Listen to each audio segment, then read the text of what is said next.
Hi, I'm Michael from BrightTally. Here's how to make your forms more visual with choice cards. They let you turn basic options into rich, clickable selections with images and descriptions built right in. Let's use them to display meal choices in a way that's clear and engaging. Now let's create a form using choice cards.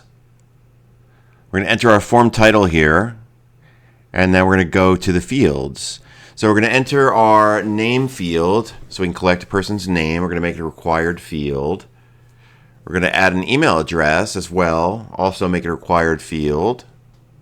And then we'll add choice cards. Choice cards allow us to display something that also then can have more information by clicking on it. So we're going to go ahead and enter our meal choice as our label and make it a required field.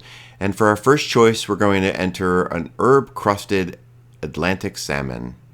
We can enter an optional subtitle. We can choose an image as well to display for the meal choice.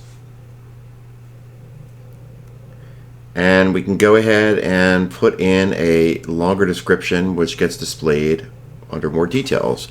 We're going to enter our second choice, nice filet mignon. Again, we can choose the image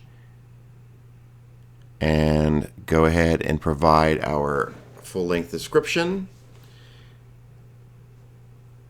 And we're going to add another card for our third and final choice, our garden vegetable pasta. Again, we can enter our subtitle, choose our main image, and enter the details. For this menu item, we're going to go ahead and activate our form and create our form, and that's it.